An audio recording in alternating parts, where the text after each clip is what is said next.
Soaring interest in psychedelics as a treatment for mental health is fueling a boom of clinics across the country and here in New York. They're touting a drug that's best known in the club scene. Ketamine. Using it to treat depression is legal, and doctors say it can be a game changer. But as News 4's Adam Kuperstein discovered, it's also a largely unregulated industry that comes with serious risks. Mentally, I was in all sorts of places, really dark places. After being diagnosed with stage 3 breast cancer, Madeline Rosario spiraled. You thought about giving up? Yes, I did. The 28-year-old from the Bronx saw no escape from her depression. I was already taking like 15 other pills. Then a palliative care provider recommended what was once known as the club drug Special K, ketamine. I didn't even know that ketamine was used as a party drug. People have been talking about ketamine since 1970, when it was approved as an anesthetic and then used by people looking to get high.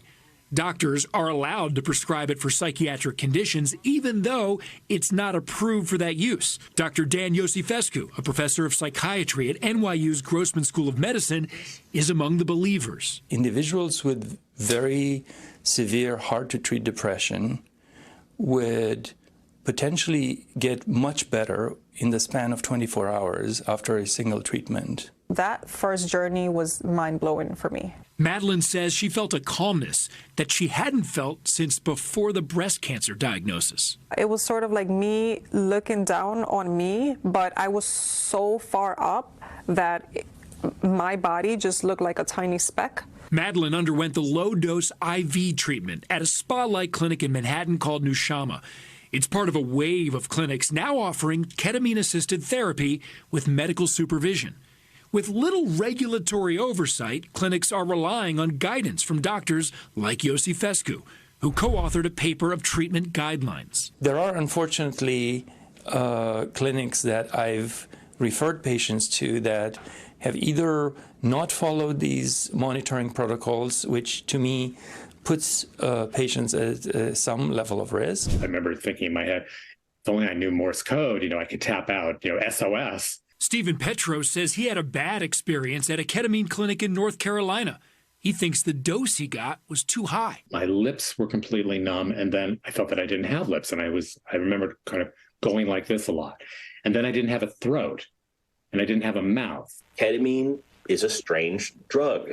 Dr. James Murrow at Mount Sinai's Icahn School of Medicine is encouraged by the benefits of ketamine therapy. He points out that patients typically need prolonged treatment, which comes with risks. We have to think very judiciously about how much ketamine are we using, how often, to benefit a patient to maintain a response. He says the drug often stops working if you don't take more. And recreational use at high doses can have serious side effects, including memory loss, mood changes, and a loss of cognitive functioning. The rates of people developing addiction, fortunately, appear to be very low, but we shouldn't let our guard down. Most of all, experts say people seeking ketamine treatment must be on guard. Be sure to ask about safety protocols. Dominic Sisti teaches medical ethics at the University of Pennsylvania. You should just really go to a doctor or a psychiatrist and find out from them what they recommend. That's exactly what Madeline Rosario did, consulting with doctors in charge of her pain care before she took a life-saving leap. For the first time in a very long time, internally, I felt at peace. Adam Kuperstein, News 4 New York.